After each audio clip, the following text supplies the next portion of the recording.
on YouTube. This is the very latest news from Fabulous 103 and the Fabulous Pattaya Media Group. It would be great if you liked and subscribed to us.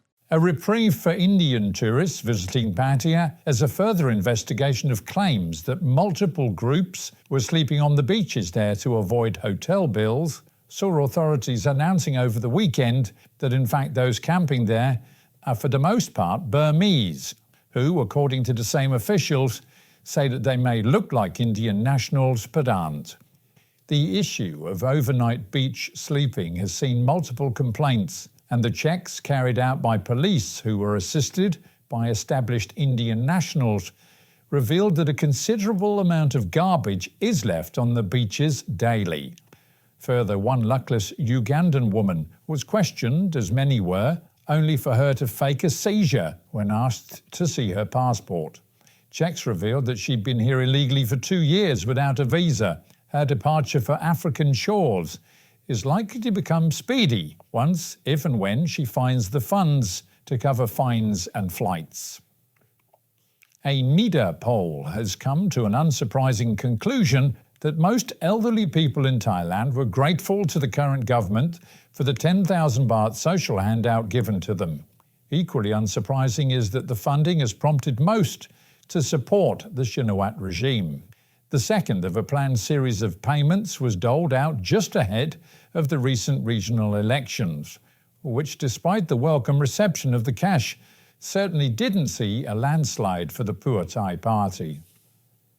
The cut-off of power to key Burmese cities adjacent to the border by Thailand, where call centres are said to be prolific, has certainly had an effect. The weekend, which also saw a stoppage on internet and phone services, recorded hundreds of Thais returning home, with many claiming that they'd been press-ganged into working in call centres. This, as other reports tell, that in the far north of Thailand, a ban has been introduced to stop people buying fuel in containers, many of which were being taken back across the border, along with solar panels for use in generators. In these areas of Myanmar, there is now a shortage of fuel, which has seen price gouging, and finally police there are said to be moving in on the centres.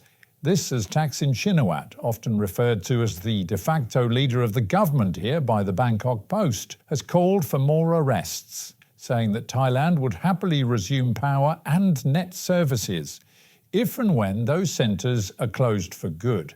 He also referred to a Cambodian call centre under investigation where the kingpin operator is said to have Thai citizenship but may, in essence, not be Thai. A government statement has set out a clear goal to reduce call centre and online scamming by a whacking 70% this year. Good news for the ecosystem, as officials report that regular sightings of a school of Bryde's whales in the waters near Koh Samui has created attention. Feeding and relaxing, they appear in no hurry to leave, as tourist companies were reminded not to interact with them, but rather to give them peace to enjoy and settle into the region. Meanwhile, and back again in Pattaya, a 61-year-old Chinese tourist was injured when she and others decided to cross the busy Sukhumvit road, where 8 lanes divided by a central reservation see heavy traffic. Ignoring the pedestrian bridges, the group crossed the traffic lanes, seeing a vehicle reportedly unable to brake fast enough to avoid her. Bang Chang police have seen regional officers added to the team investigating the discovery of a body found on a local golf course at the end of last week. Despite cross-referencing all known missing persons reports from the region, the woman is yet to be identified. Forensics reports are currently being withheld. However, the press was told that she lost her life 3 to 4 weeks ago. Reports of a lion's roar in a residential area saw officials again visiting the home of a well-heeled Russian expat, where they found him and his lioness.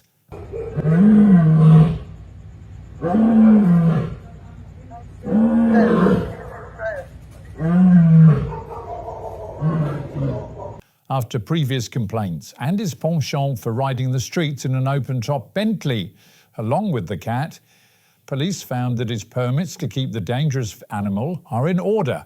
He claims that the cat only roars when taunted and police told him to control the animal to avoid further investigation. And with the Met Office promising highs today of 30 degrees, dropping down to 23, a sunny day with some clouds and the real feel of 31.